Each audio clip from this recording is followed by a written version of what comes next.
Mentally strong असणं कशाला म्हणतात? 1914 मध्ये थॉमस एडिसन यांची फॅक्टरी पूर्णतः जळून खाक होऊन गेली. आग इतकी जास्त होती की सगळं काही जळून गेलं. त्यांना $23 मिलियन नुकसान झालं आणि एक प्रयोग ज्याच्यावर ते खूप वर्षांपासून काम करत होते तो सुद्धा जळून गेला. आणि ही सगळी सिच्युएशन त्यांना कळल्यानंतर थॉमस एडिसन यांनी जे रिॲक्ट केलं ना त्याला म्हणतात मेंटल टफनेस. ते काय म्हणाले माहितीये की बरं झालं आतापर्यंत मी जितक्याही मिस्टेक्स करत होतो ना सगळ्या जळून गेल्या. आता मी एक नवीन फ्रेश सुरुवात करेन. एका मेंटली स्ट्रॉंग व्यक्तीची हीच खासियत असते की तो वाईट वेळी सुद्धा स्वतःला सांभाळून घेतो. पण खरी गोष्ट तर अशी आहे की सुरुवातीपासूनच कुणीही मेंटली स्ट्रॉंग नसतं. ते आपल्याला स्वतःला बनवावं लागतं. जसं चांगलं डाएट आणि रेग्युलर एक्सरसाइज केल्यामुळे आपण फिजिकली फिट होतो ना त्याचप्रमाणे काही सवय लावून आपण मेंटली स्ट्रॉंग बनू शकतो. आणि आजच्या आपल्या व्हिडिओमध्ये आपण मेंटली स्ट्रॉंग व्यक्तींच्या काही हॅबिट्स बद्दल बोलणार आहोत. चला तर मग सुरू करूया. पहिली सवय, बाउंड्रीज सेट करा. आठवण करा की लास्ट टाइम तुमच्या बरोबर असं केव्हा झालं होतं की ज्या गोष्टीमुळे तुम्ही बनवलेला सगळा प्लॅन चौपट होऊन गेला. म्हणजे तुमची इच्छा नसतानाही तुम्हाला असं एखादं काम करावं लागलं की ज्यामुळे तुम्ही जे काम ठरवलं होतं, जे तुम्ही प्लॅन केलं होतं ते काम तुमचं झालं नाही. आणि जर असं तुमच्यासोबत नेहमी होत असेल ना तर सॉरी, तुम्ही मेंटली स्ट्रॉंग नाही आहात. कारण एका मेंटली स्ट्रॉंग व्यक्तीला हे माहिती असतं की त्याला कोणत्या गोष्टीसाठी हो म्हणायचं आहे आणि कोणत्या गोष्टीसाठी नाही. आणि यासाठी त्याने त्याच्या बाउंड्रीज आधीपासूनच सेट केलेल्या असतात. त्याला कुठे जायचं आहे, कुठे नाही, कोणासोबत राहायचं आहे, कोणासोबत नाही, काय खायचं आहे, काय नाही, या सगळ्या गोष्टी त्याला माहिती असतात. म्हणजे थोडक्यात काय, एका मेंटली स्ट्रॉंग व्यक्तीला दुसरं कुणीही कंट्रोल करू शकत नाही. कारण त्याने त्याच्या बाउंड्रीज आधीपासूनच आखलेल्या असतात. दुसरी सवय, त्याग करा. बघा, जे ह्युमन सायकोलॉजीला समजतात ना त्यांना ही गोष्ट खूप चांगल्या पद्धतीने माहिती असते की sacrifice builds resilience, resilience builds strength, strength build power आणि पॉवर बिल्ड पर्पज. आणि याचं सगळ्यात मोठं एक्झाम्पल म्हणजे विराट कोहली. 2017च्या एका आर्टिकलमध्ये असं लिहिलंय की विराट कोहली किती जास्त फूडी होता. त्याला non veg, chole bhature, fast food या गोष्टी खूप आवडायच्या. आणि आता त्यांचा डाएट असा झालाय की नॉनव्हेज तर सोडा, ते दुधाचे पदार्थ सुद्धा खात नाही. ते पूर्णपणे व्हीगन बनले आहेत. डिसिप्लिन आणि सॅक्रिफाइस त्यांच्या लाईफचा एक मेजर एलिमेंट बनून गेलाय. आणि मित्रांनो, कोणतीही गोष्ट त्याग केल्याशिवाय प्राप्त केलीच नाही जाऊ शकत. मग ते सॅक्रिफाइस वाईट सवयींचं असू द्या, व्यसनाचं असू द्या किंवा फास्ट फूडचं, सॅक्रिफाइस तर करावंच लागतं. आणि मेंटली स्ट्रॉंग व्यक्ती सॅक्रिफाइस करायला अजिबात नाही घाबरत. तिसरी हॅबिट, वेळेनुसार स्वतःमध्ये बदल करा. गरुड, मित्रांनो, गरुड असा एकमेव पक्षी आहे जो 70 वर्षापर्यंत जिवंत राहू शकतो.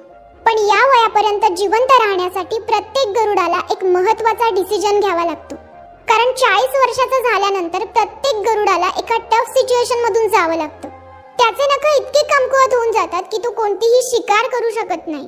त्याचे पंख इतके मोठे होऊन जातात की त्यांच्यामुळे त्याला उडता सुद्धा येत नाही. त्याची लांब धारदार चोच सुद्धा इतकी मुळदार होऊन जाते की त्यामुळे त्याला व्यवस्थित शिकार सुद्धा करता येत नाही. मग 40 वर्षानंतर प्रत्येक गरुडाकडे 2 ऑप्शन्स असतात. पहिलं म्हणजे एकतर तो तसाच मरून जाईल आणि दुसरं म्हणजे तो सगळा त्रास सहन करून तो स्वतःला एक नवीन जीवनदान देईल. एका गरुडाच्या जीवनात ही प्रोसेस 150 दिवसांची असते. आणि या प्रोसेससाठी गरुडाला एका डोंगराच्या वरच्या बाजूला जाऊन बसायचं असतं आणि त्याला एका दगडावर त्याच्या चोचीने तोपर्यंत वार करायचा असतो जोपर्यंत त्याची चोच तुटून जात नाही. आणि चोच तुटून गेल्यानंतर गरुड नवीन चोच येण्याची वाट बघत असतो. आणि ज्यावेळी त्याला नवीन चोच येते त्यावेळी तो त्याच्या चोचीने त्याचे पंजे उपटून टाकतो. आणि त्यानंतर तो नवीन पंजे येण्याची वाट बघतो. आणि ज्यावेळी त्याचे पंजे सुद्धा नवीन येतात त्यावेळी तो त्याच्या पंजांच्या साहाय्याने त्याचे जास्तीचे पंख सुद्धा उपटून टाकतो, ज्यामुळे त्याला नवीन पंख येतील. आणि तो पंख येण्याची वाट बघतो. आणि फायनली या 150 दिवसांच्या संघर्षानंतर त्याला एक नवीन जीवन मिळतं. आणि त्यानंतर त्याच्या पुढच्या जीवनाची सुरुवात होते. म्हणजे काय, आपल्याला जर नवीन काहीतरी सुरू करायचं असेल ना तर आपल्याला संघर्ष करावाच लागतो. आपल्याला काही बदल करावेच लागतात. आणि लक्षात ठेवा, ज्यावेळी पाऊस येतो ना त्यावेळी इतर पक्षी लपण्याचे मार्ग शोधतात, पण एकटा गरुड मात्र ढगांच्या वरती जाऊन उडण्याचं सामर्थ्य ठेवतो. म्हणून प्रॉब्लेम पासून लपण्यापेक्षा त्यांना स्वीकारा, त्यांच्यातून मार्ग काढा आणि त्यांना पार करा. चौथी सवय, वाईट वेळेसाठी तयार राहा. जर तुम्हाला असं वाटत असेल ना की इलॉन मस्क त्यांचा प्रत्येक प्लॅन हा सक्सेसला डोक्यात ठेवून बनवतात तर तुम्ही चुकीचे आहात. त्यांनी त्यांच्या एका इंटरव्ह्यूत असं सांगितलं होतं की ते आधीपासूनच त्यांच्याकडे इतक्या पैशांची तयारी ठेवतात, इतक्या प्लॅनिंगची तयारी ठेवतात की ज्यामुळे ते त्यांचे 3 फेल्युअर्स सांभाळू शकतील. इथून आपल्याला हे शिकायला मिळतं की जो मेंटली स्ट्रॉंग व्यक्ती असतो ना, तो फक्त सक्सेसची तयारी करत नाही, तर तो त्याच्या वाईट वेळेसाठी सुद्धा आधीपासूनच तयार असतो. म्हणून वाईट वेळ आल्यावर पस्तावा करण्यापेक्षा, रडत बसण्यापेक्षा आधीच वाईट वेळेसाठी तयारी करून ठेवा. आधीच प्लॅनिंग करून ठेवा की वाईट वेळ आली तर त्याला कसं सामोरं जायचं. 5वी हॅबिट, सेल्फ लव्ह. मला माझ्या कॉलेजमध्ये एक नवीनच मुलगा दिसला. मला असं वाटलं की याचं नवीन ॲडमिशन असेल आणि त्याच्या काही 1-2 तासानंतर मला असं समजलं की एक न्यू प्रोफेसर आम्हाला टीच करण्यासाठी येणार आहे आणि तो प्रोफेसर दुसरा तिसरा कोणी नसून तोच मुलगा होता.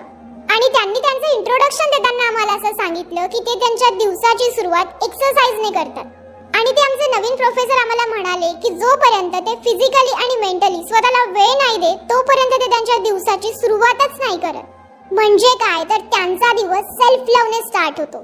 सगळ्यात आधी ते स्वतःला वेळ देतात.